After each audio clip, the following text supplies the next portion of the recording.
السلام عليكم ورحمة الله وبركاته. ازيكم عاملين ايه؟ يا رب تكونوا بخير.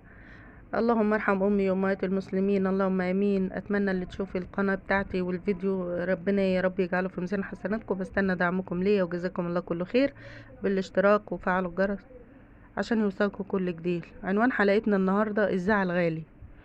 الزعل غالي زيه زي الحب بالظبط، وما ينفعش يروح لشخص لا يستحقه. مش اي حد كده وخلاص ينفع يبقى اسمه مزعلك. زعلك زعلك من فلان بيسيب اثره فيك انت وهو ولا باله. الزعل بينهش في دماغك مش دماغه انت. نفسيتك هي اللي بتتدمر مش نفسيته. طب وعلى ايه وعشان مين؟ ارمي ورا ظهرك وكمل، او ارمي ورا ظهرك وكملي. اشتري خاطر اللي شريكي وبيع اللي ما تفرقش، اللي ما تفرقش معاه. اللي بيحبك وبيعزك او بيعزك مش هيزعلك، ولو زعلك بدون ما يقصد هيحسك متغير فيصالحك. اللي بيعزك مش هيدوسلك على طرف، مش هيهون عليه اصلا. ولو هان او داس او جرح يبقى ما كانش عزيز ولا قريب من الاول. طبعا كلمات كده من ذهب نبع عن جوانا. في حاجات في حياتنا، في ناس ما يستاهلوش ان هم كانوا يبقوا غاليين، في ناس اتخدعنا فيهم. ما تزعلش نفسك، استمر. ما تفرقش معاك، خلي نفسيتك كويسة، ارمي ورا ظهرك كل شيء وكمل. كمل في كل حاجة، كملي في شغلك وكملي في علمك وكملي في حياتك. غالي الزعل غالي طبعا. ما تزعلش نفسك لشخص ما يستحقش.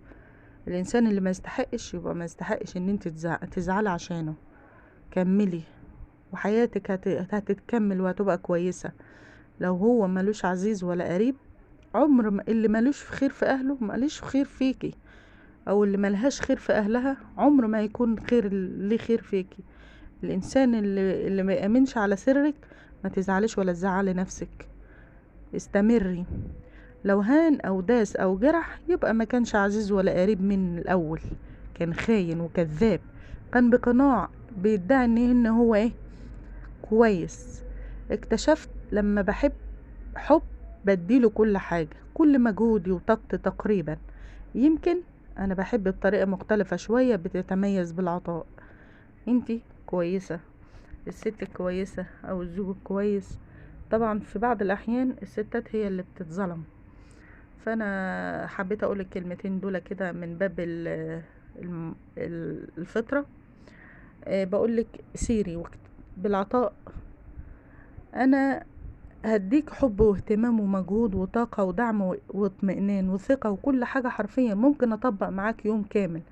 اقعد احكي لك انت قد ايه شخص كويس ومميز عشان اطمنك في يوم انت محتاج فيه انك تطمن. ممكن انزل معاك مشوار مهم بالنسبة مهما كنت تعبان. خلاص، الفيديو اتمنى يعجبكم، والسلام عليكم ورحمة الله وبركاته.